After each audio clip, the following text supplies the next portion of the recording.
request done, Api. To my advance happy birthday and happy birthday, J-Hope. রাত 12টা শিউল শহরের বাইরে একটি নির্জন পাহাড়ের ওপর বিশাল এক মেনশন। এই মেনশনের চারপাশে উঁচু দেওয়াল আর কাঁটাতারে ঘেরা। ভেতরে প্রতিটি কোণায় সিসিটিভি ক্যামেরা। ড্রয়িং রুমের মাঝখানে একটি বিশাল রাজকীয় চেয়ারে বসে আছে জাংকুক। তার হাতে এক গ্লাস মদ, চোখে এক ভয়ঙ্কর শীতলতা। জাংকুক এই শহরের আন্ডারওয়ার্ল্ডের অঘোষিত রাজা। সিঁড়ি দিয়ে দুইজন গার্ড একজনকে প্রায় ট্রেনে হিঁচড়ে নিয়ে এলো। এটা হলো জিমিন। তার পরনে একটি সাদা সিল্কের শার্ট যা কিছুটা ছিঁড়ে গিয়েছে। জিমিনের চোখ দুটো ভয়ে আর অপমানে লাল হয়ে আছে। জাংকুক মদের গ্লাসে চুমুক দিয়ে খুব নিচু আর গম্ভীর স্বরে, স্বাগতম জিমিন। আমি জানতাম তুমি পালানোর চেষ্টা করবে, কিন্তু তুমি কি ভুলে গেছো যে এই শহরটা আমার কাছে আমার হাতের তালুর মতো চেনা? জিমিন চিৎকার করে কাঁপা কাঁপা গলায়, তুমি কি পাগল হয়ে গেছো জাংকুক? আমাকে এভাবে বন্দি করে রাখার অধিকার তোমাকে কে দিয়েছে? আমাকে যেতে দাও। জাংকুক চেয়ার থেকে উঠে ধীরে ধীরে জিমিনের সামনে এসে দাঁড়ালো। তার উচ্চতা আর ব্যক্তিত্বের চাপে জিমিন কিছুটা পিছিয়ে গেল। জাংকুক জিমিনের চিবুকটা শক্ত করে ধরলো। অধিকার? জিমিন, হয়তো তুমি এখনো বুঝতে পারোনি যে তুমি আমার সম্পত্তি। আমি তোমাকে এই পৃথিবীর নজরের বাইরে নিজের করে রাখতে চাই। তোমার প্রতিটি নিঃশ্বাস আমার অনুমতিতে চলবে। জিমিন রাগে জাংকুকের হাতে কামড় দেওয়ার চেষ্টা করলো। জাংকুক এক ঝটকায় জিমিনের হাত দুটো তার পিঠের পিছনে নিয়ে গিয়ে এক হাতে শক্ত করে ধরে ফেললো। জিমিনের নরম শরীর জাংকুকের শক্ত বুকের সাথে লেপ্টে গেল। জিমিনের হৃৎপিণ্ড দ্রুত গতিতে ধুকপুক করছে। জাংকুক জিমিনের কানের কাছে মুখ নিয়ে গরম নিঃশ্বাস ফেলে ফিসফিস করে, বাঘিনীর মতো নখ বের করো না জিমিন। আমার মেজাজ এমনিতেই ভালো নেই। তুমি খুব ভালো করেই জানো যে আমি তোমাকে ঠিক কতটা পাগলের মতো চাই। তোমার এই সুগন্ধ, তোমার এই ঠোঁট, এখন সবই আমার বন্দি। জিমিন ঘৃণায় চোখ বন্ধ করে, তুমি আমাকে তোমায় ঘৃণা করতে বাধ্য করছো জাংকুক। তুমি কখনো আমার মন পাবে না। জাংকুক বাঁকা হেসে, মন মন নিয়ে আমি কি করব জিমিন? আমার তোমার এই সুন্দর শরীরটা চাই। আমি চাই যে তুমি আমার নেশে এমনভাবে ডুবে থাকো যে তুমি নিজের নাম পর্যন্ত ভুলে যাও। জাংকুক জিমিনের কলার ধরে তাকে নিজের দিকে টেনে নিল। জাংকুক জিমিনের ঠোঁটের খুব কাছে গিয়ে থমকে গেল। সে জিমিনের চোখের দিকে তাকালো, যেখানে ভয়ের আড়ালে এক অজানা উত্তেজনা লুকিয়ে আছে। আজ থেকে এই মেনশনই তোমার জগৎ। তুমি এখান থেকে বেরোনোর চেষ্টা করলে আমি তোমার এই সুন্দর পা দুটো শিকল দিয়ে বেঁধে রাখবো, মনে থাকবে? জাংকুক জিমিনকে এক ঝটকায় ধাক্কা দিয়ে সোফায় ফেলে দিল। তারপর নিজের শরীরে থাকা কালো ব্লেজারটা খুলে ফ্লোরে ছুঁড়ে মারলো। তার পেশিবহুল শরীরের ট্যাটুগুলো আলোয় উজ্জ্বল হয়ে উঠলো। জিমিন গুটিসুটি মেরে সোফায় আরো পিছনে পিছিয়ে যেতে থাকলো। সে দেখলো জাংকুক তার দিকে ধীরে ধীরে এগিয়ে আসছে। আজ তার চোখে কোনো দয়া নেই, আছে এক আদিম লালসা। প্লিজ প্লিজ না না জাংকুক, প্লিজ এমনটা করো না, প্লিজ আজ নয়। আজ জিমিন, আজ আমি তোমাকে বুঝিয়ে দেব যে তুমি কার। অন্ধকার আজ আমাদের সাক্ষী হবে। জাংকুক এক ঝটকায় ঘরের সমস্ত আলো নিভিয়ে দিল। ঘরে এখন শুধু মোমবাতির আলো। জাংকুক ধীর পায়ে জিমিনের দিকে এগিয়ে আসছে। তার প্রতিটি পদক্ষেপে এক শিকারীর হিংসতা। জিমিন সোফার উপর পিছিয়ে যাচ্ছে, কিন্তু যাওয়ার আর কোনো রাস্তা নেই। তার পিঠ সোফার শেষ প্রান্তে ঠেকে গেছে।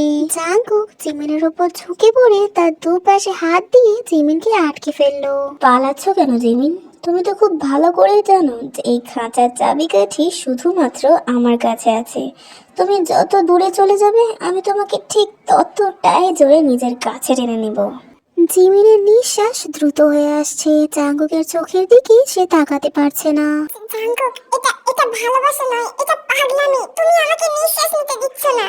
জাংকুক জিমিনের ঘাড়ের কাছে নিজের মুখ নিয়ে গিয়ে গভীর এক ঘ্রাণ নিল।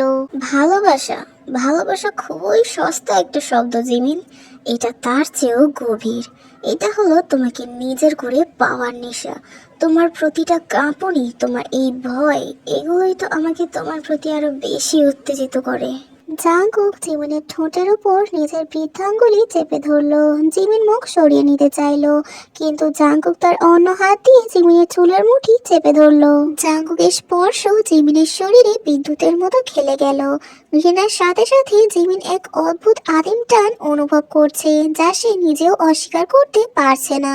জাঙ্কুক জিমিনের ঠোঁটের দিকে তাকিয়ে কঠোর স্বরে, বলো তুমি কার, বলো জিমিন।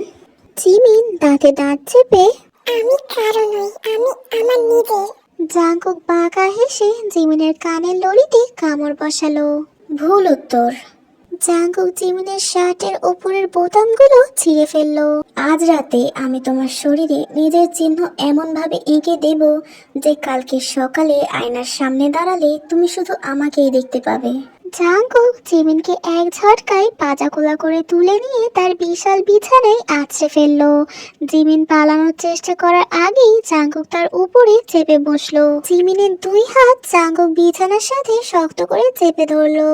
জিমিনের শরীর জাঙ্কুকের ভরে বিছানার সাথে পিষ্ট হচ্ছে। জিমিন আর্তনাদ করে, জাঙ্কুক, জাঙ্কুক, ব্যথা লাগছে, ছাড়ো আমাকে প্লিজ। ব্যথা?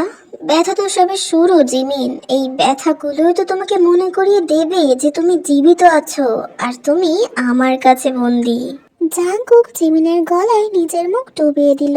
তার গভীর চুমু আর বাইটের ফলে জিমিনের ফর্সা শরীরে লালচে দাগ পড়তে শুরু করলো। জিমিন নিজের অজান্তেই শিউরে উঠল। তার চোখ দুটো আবেশে বুজে এলো। জাঙ্কুকের স্পর্শ যতটা যন্ত্রণাদায়ক, ঠিক ততটাই যেন এক নিষিদ্ধ নেশায় ভরা। জিমিন বুঝতে পারছে যে সে জাঙ্কুকের এই ডার্ক রোম্যান্সের গোলক ধাঁধায় হারিয়ে যাচ্ছে। রাত আরো গভীর হলো। ঘরের ভেতরে এখন শুধু ভারী নিঃশ্বাসের শব্দ। জাঙ্কুক জিমিনের খুব কাছে গিয়ে তার ঠোঁটে নিজের ঠোঁট মেলালো। এই চুমুটা ছিল দীর্ঘ, গভীর এবং জবরদস্তিমূলক। জিমিন প্রথমে বাধা দিলেও ধীরে ধীরে সে শিথিল হয়ে পড়ল। জাঙ্কুক জিমিনের কানের কাছে গিয়ে ফিসফিস করে বলল, তোমার এই শরীরটা শুধু আমার জন্য তৈরি জিমিন, আর কেউ তোমাকে ছুতে পারবে না। আমি তোমাকে এই অন্ধকারে ডুবিয়ে রাখবো সারা জীবন। জিমিন অস্পষ্ট স্বরে, প্রায় জ্ঞান হারানোর মতো অবস্থায়, তুমি তুমি একটা রাক্ষস জাঙ্কুক। হ্যাঁ, আর সেই রাক্ষসের বুকেই তোমার ঠাঁই। বিছানার চাদরগুলো কুঁকড়ে যাচ্ছে। জাঙ্কুক জিমিনের প্রতিটি ইঞ্চিতে নিজের অধিকার প্রতিষ্ঠা করতে শুরু করলো। বাহিরে বৃষ্টি শুরু হয়েছে, কিন্তু ঘরের ভিতরের তাপমাত্রা বাহিরের বৃষ্টির চেয়েও অনেক বেশি উত্তপ্ত। পরের দিন সকাল। জানালার ভারী পর্দা ভেদ করে সূর্যের আলো ঘরে ঢোকার কোনো অনুমতি নেই। ঘরটা এখনো আবছা আঁধারিতে ডুবে আছে। বিছানায় জিমিন সেন্সলেস হয়ে পড়ে আছে।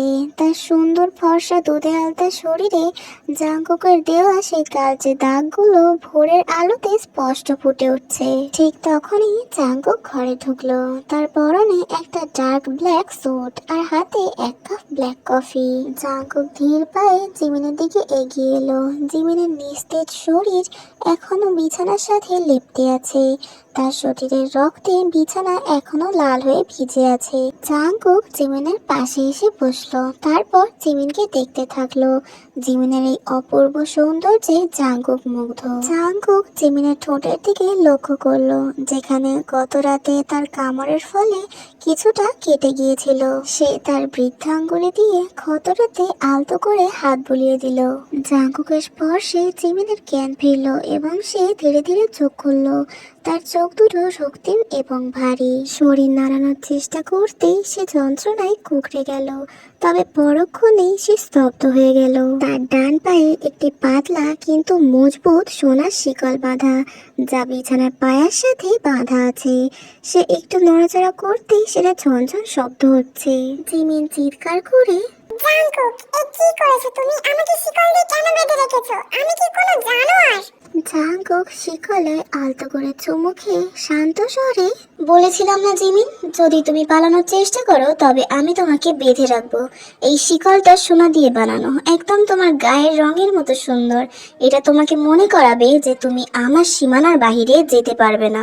জাঙ্কুক কফির কাপটা পাশে রেখে জিমিনের গালের উপর নিজের হাত বোলালো। জিমিন মুখ সরিয়ে নিতে চাইলো, কিন্তু জাঙ্কুক এক ঝটকায় জিমিনের চিবুকটা শক্ত করে ধরে তাকে নিজের অনেক কাছে নিয়ে এলো। জাঙ্কুকের চোখের দৃষ্টিতে আজ এক ধরনের অদ্ভুত নেশা। গত রাতে তুমি খুব সুন্দর ছিলে জিমিন, তোমার সেই আর্তনাদ আর আমার নাম ধরে ডাকা, উফ, আমি ভাবছি আজকে সারাটা দিন তোমাকে এই বিছানা থেকে নামতে দেব না। জিমিন চোখের জল ফেলে ভাঙা গলায়, তুমি আমাকে শেষ করে দিচ্ছ জাঙ্কুক, আমার আত্মা মরে যাচ্ছে। তুমি কি বুঝতে পারছো না যে আমি তোমাকে ঘৃণা করি? ঘৃণা? জাঙ্কুক জিমিনের ঠোঁটে আলতো কামড় বসালো। তোমার এই ঘৃণা আমার কাছে মধুর মতো জিমিন। তুমি আমাকে যত ঘৃণা করবে আমি তোমাকে ঠিক ততটাই যন্ত্রণা দেব, আর সেই যন্ত্রণার শেষে তুমি সেই আমার বুকেই আশ্রয় খুঁজবে, কারণ এই দুনিয়ায় আমি ছাড়া তোমার আর কেউ নেই। জাঙ্কুক একটি ভেলভেটের বক্স বের করলো, তার ভেতর থেকে সে একটা নেকলেস বের করলো, যার মাঝখানে একটা ছোট্ট লাল হিরে বসানো। সে জোর করে জিমিনকে নিজের দিকে ঘুরিয়ে নিয়ে সেটা তার গলায় পরিয়ে দিল। নেকলেসটা অনেকটাই গলার বেল্টের মতো ছিল, যা জিমিনের গলায় একটা আলতো চাপ সৃষ্টি করলো। এই নেকলেসটাতে একটা ট্র্যাকার আছে জিমিন, তুমি যদি এই রুমের বাইরে এক পাও দাও আমার ফোনে সিগন্যাল আসবে। এখন থেকে তুমি আমার এই সোনার খাঁচায় বন্দি পাখি। জাঙ্কুক জিমিনের ঘাড়ের সে লাল দাগগুলোতে আবার নিজে ঠোঁট ছোঁয়ালো। জিমিনের শরীর অবশ হয়ে আসছে। জাঙ্কুকের এই ডার্ক রোম্যান্স তাকে মানসিকভাবে পঙ্গু করে দিচ্ছে, কিন্তু অদ্ভুতভাবে জিমিনের অবচেতন মন এই শাসনের কাছে নথি স্বীকার করছে। জাঙ্কুক, জাঙ্কুক, তুমি কেন আমাকে এত কষ্ট দাও? জাঙ্কুক জিমিনের কানের কাছে ফিসফিস করে, কারণ আমি চাই তুমি শুধু আমার কথা ভাবো, হোক সেটা ব্যথায় কিংবা সুখে। আজ আমি তোমাকে একটা বিশেষ পার্টিতে নিয়ে যাব, সেখানে সবাই দেখবে যে জিমিন কার সম্পত্তি। তবে মনে রেখো, যদি কারোর দিকে চোখ তুলে তাকিয়েছো, সেই চোখ উপড়ে ফেলতে আমি দুবার ভাববো না। জাঙ্কুক বিছানা থেকে উঠে দাঁড়ালো। সে জিমিনের পায়ের শিকলটা চাবি দিয়ে খুলে দিল, কিন্তু নেকলেসটা ঠিকই রয়ে গেল। সে জিমিনকে পাজাগোলা করে ওয়াশরুমের দিকে নিয়ে গেল। চলো, আজ আমি তোমাকে নিজের হাতে স্নান করে দেবো জিমিন।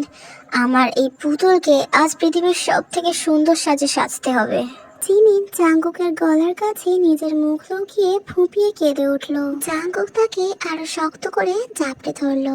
এই এক ভয়ঙ্কর ভালোবাসা, যেখানে মুক্তি নেই, আছে শুধু এক অনন্ত অন্ধকারের নেশা।